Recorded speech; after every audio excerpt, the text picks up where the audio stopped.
La Guerra de Sucesión Española comenzó en julio de 1701, pero esto tuvo poco efecto en la propia España, excepto que los funcionarios reales y los reclutadores aceleraron la formación de un ejército regular y la disciplina comenzó a ser más estricta en los barcos de la Armada. El primer caso importante llegó solo un año después. Los británicos han querido durante mucho tiempo capturar alguna base en el Mediterráneo occidental para sus necesidades, pero esto aún no funcionó. En 1661, obtuvieron Tánger como dote, pero a finales de siglo, la fortaleza se perdió, ya que los moros vecinos no eran pacíficos y consideraban la ciudad como propia, lo que condujo a un resultado natural. Para reemplazar a Tánger, se necesitaba otra ciudad, con un puerto de aguas profundas y la capacidad de defenderlo fácilmente. Ni que decir tiene que Cádiz, situada en la punta de un largo y estrecho cabo, unido a su cómoda rada exterior e interior, despertó el mayor interés entre los ingleses. La expedición de George Rooke, fuerzas navales, 50 barcos de línea, y el conde de Ormond, fuerzas terrestres, 14.000 personas, debía adquirir una base valiosa para Gran Bretaña y luego proceder con operaciones frente a la costa española, incluida la provocación, un levantamiento en Portugal e interceptar la flota plateada en caso de que el almirante Benbow no pudiera interceptarlo frente a las Azores. La expedición llegó a Cádiz el 20 de agosto de 1702 y Rooke invitó inmediatamente al gobernador de Cádiz a rendirse, y el gobernador de la ciudad era Francisco de Castilla, marqués de Villadarias, ardiente patriota y devoto seguidor de las ideas de los príncipes de Trastamar. Era lo suficientemente terco y seguro de sí mismo como para negarse, aunque su posición era difícil. Prácticamente no había tropas regulares en la ciudad, solo en Sevilla había 3 regimientos, 2 de infantería y 1 de caballería, regulares, que a la primera llamada debían acudir a la ciudad. Además, el gobernador contaba con el apoyo de la gente del pueblo y de los habitantes del distrito, todos ellos de alguna manera se beneficiaban del comercio con las colonias, por lo que la bandera española sobre Cádiz era vital para ellos.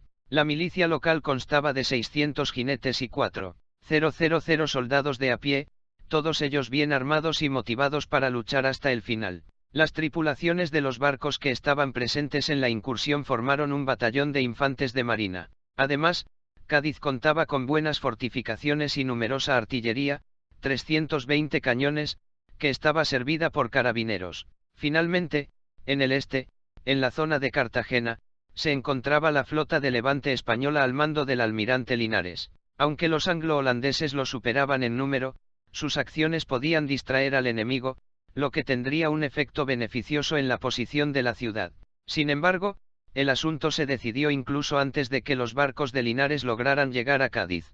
Los británicos nunca fueron famosos por su capacidad para llevar a cabo operaciones de desembarco efectivas y la captura de fortalezas, por lo que las acciones activas fueron precedidas por acalorados debates e intentos de inventar un plan ideal según el cual Cádiz podría ser capturada de la manera más fácil. Sin embargo, ya el 21 de agosto, siguió un desembarco inglés en la zona del baluarte de Santa María. El desembarco en sí fue asquerosamente organizado, hubo una gran emoción en el mar, porque parte de los botes con la fuerza de desembarco volcó, 20 personas murieron. Los españoles montaron una batería de campaña y dispararon contra los paracaidistas, y cuando desembarcaron, la caballería atacó. Solo después de sufrir grandes pérdidas, los británicos pudieron repeler el ataque y por la noche marcharon hacia el norte hasta la ciudad de Rota, que fue abandonada. Habiéndolo ocupado, los británicos recibieron un lugar conveniente para el desembarco del resto de la masa de tropas y un trampolín para futuras acciones. Sin embargo, más oficiales ingleses perdieron el control de lo que estaba sucediendo. La ciudad resultó tener grandes reservas de vino español, Jerez, con el que los soldados de infantería ingleses, alemanes y holandeses se emborracharon de inmediato y armaron una pelea. Comenzaron los asesinatos, los robos y las violaciones. El convento de las benedictinas, que casualmente se encontraba cerca, no escapó a la triste suerte, y los británicos cortaron los dedos gordos de los pies a las monjas violadas como recuerdo. El ejército estaba moralmente en decadencia, y ya una semana después del desembarco, ya no se podía hablar de ninguna operación militar seria. La excavación de trincheras y la disposición de baterías de asedio para la toma del fuerte Santa María, que en sí mismo no solucionaba nada, y la posesión del mismo por parte de los ingleses tampoco, tuvo que ser realizado por marineros totalmente desacostumbrados a tal labor. Por supuesto, esto provocó serias críticas por parte del almirante George Rooke, quien tuvo que enviar a su gente a tierra. Debido a esto, incluso estuvo a punto de pelear con el conde de Ormond, pero al final se vio obligado a ceder, ya que de lo contrario tendría que abandonar la captura de Cádiz debido a que las fuerzas de desembarco perdieron la batalla ante los españoles. Jerez. Y los españoles no perdieron el tiempo. En Sevilla, las tropas estaban comandadas por Fernando Chacón, otro hallazgo del CIOC del Fondo, que tenía el grado de brigadier y comandaba 3 regimientos del ejército español, que debían cubrir Andalucía. Tenía a su disposición solo estas tropas, 4.000 de infantería y 1.000 jinetes llaneros coloniales. Al enterarse del sitio de Cádiz, movilizó todas las fuerzas disponibles y se trasladó a Rota, reuniendo destacamentos dispersos de la milicia local en el camino. Camino de la ciudad lo recibió parte de la guarnición de Cádiz, que salió clandestinamente al encuentro de Chacón, y con ellos el general ya contaba con 9.000 personas contra 14.000 del enemigo. Los pocos supervivientes de Rota le contaron las atrocidades de los ingleses y el estado de sus tropas estacionadas en la ciudad. Dejando a un lado todos los miedos de sus subordinados, decidió atacar. Había riesgo de caer bajo el fuego de la artillería naval británica, por lo que se decidió atacar de noche. Para su identificación, los milicianos se envolvían en tiras de tela blanca, y los regimientos regulares ya vestían uniformes grises o blancos. La acción comenzó la noche del 14 al 15 de septiembre. Inicialmente, los españoles tuvieron un éxito completo. Los británicos no sabían que los españoles habían llegado a la ciudad, ya que la inteligencia no pudo realizar sus funciones directas, y por la noche el ejército de Faag y Albion perdió otra batalla con el Jerez, y por lo tanto no pudo resistir adecuadamente a los españoles. Comenzó una verdadera masacre, y con cada casa recapturada al enemigo, donde había signos regulares de robos y atrocidades, la ira de los españoles aumentaba más y más. Por el consentimiento tácito de los soldados y oficiales, se decidió no tomar prisioneros. Todos los soldados ingleses encontrados fueron asesinados en el acto. Por desgracia, además de los soldados borrachos, también había marineros bastante sobrios en la ciudad, que de alguna manera pudieron organizar la defensa y señalar a los barcos lo que había sucedido. El almirante Rooke, sin saber qué fuerzas se le oponían, decidió exagerar y abrió fuego en las afueras de Rota desde la artillería naval. Este problema obligó a los españoles a retirarse de la ciudad sin terminar lo que habían comenzado. Los británicos perdieron 2.000 personas muertas y heridas. La pérdida del ejército de Chacón ascendió a 84 personas. La salida podía considerarse exitosa, pero el general consideró que no era suficiente, y por la mañana ordenó a sus tropas que se formaran al noreste de Rota, en lo alto de una colina, fuera del alcance de la artillería naval. La caballería y los milicianos se escondieron detrás de la colina como reserva y sorpresa para los británicos.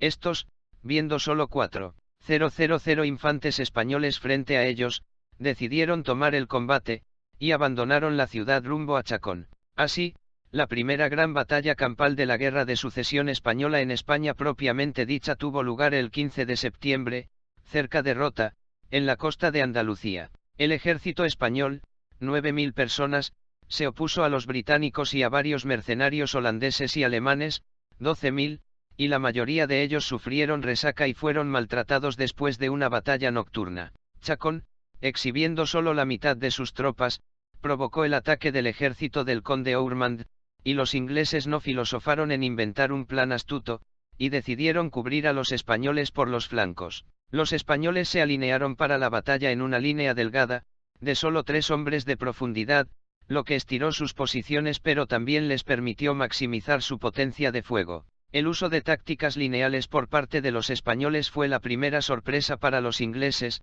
La segunda llegó allí mismo, estando en una colina. Los soldados de Chacón tenían una ventaja en el alcance.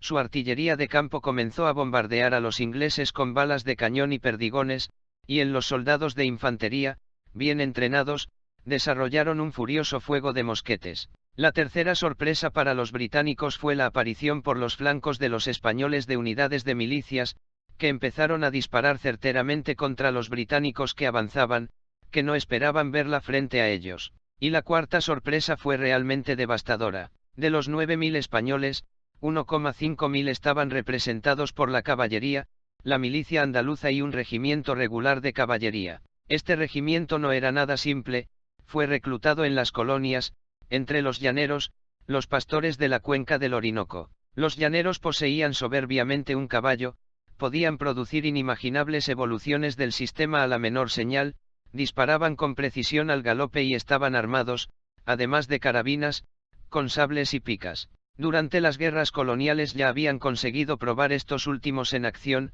y los españoles sabían muy bien cómo a veces un ataque de piqueros montados podía ser efectivo. Los milicianos españoles eran inferiores a los llaneros en las habilidades de manejo de los caballos, pero también lograron mostrarse como guerreros obstinados que casi arrojan al mar el desembarco inglés. Cuando los ingleses, habiendo entrado en batalla con la infantería española, extendieron su línea, una masa de 1.500 de la caballería española cayó sobre su flanco, apareciendo repentinamente desde detrás de la cresta de la colina. El golpe fue tan fuerte que decenas de ingleses murieron en los primeros segundos, y el resto, al ver a los jinetes, se apresuró a correr. Los llaneros persiguieron al enemigo hasta las afueras de la ciudad y regresaron solo después de que los barcos ingleses abrieran fuego nuevamente, cubriendo la huida de su ejército. Los españoles perdieron unas 600 personas entre muertos y heridos en la mañana, mientras que los británicos dejaron unas 500 personas solo muertas en el campo de batalla. Las tropas restantes estaban tan desmoralizadas que solo pensaban en regresar a casa. El asedio de Cádiz ya no podía continuar, por lo que ese mismo día se inició la evacuación de los británicos de Rota a los barcos. Junto con los soldados heridos y desmoralizados, el escuadrón de George Rooke también recibió una gran cantidad de chatarra saqueada en la ciudad y los barriles de Jerez sobrevivientes, que jugaron un papel importante en la derrota del desembarco del conde Ormond. Habiendo tomado todo lo que pudieron, los británicos el 17 de septiembre zarparon de Cádiz, hacia el oeste. De ahora en adelante, la ciudad ya no estaba amenazada. Una semana después, llegaron a él los barcos de la flota de Levante, y el almirante Linares estaba listo para dar batalla, pero no encontró un enemigo cerca de la ciudad. La noticia de la batalla animó mucho a los españoles y al rey Felipe V, que premió tanto al marqués de Villadarias como al brigadier Chacón. Posteriormente, estos dos comandantes, un vívido representante de la España pasada y una ilustración no menos vívida de su futuro, aún se mostrarán durante la larga guerra por la sucesión española.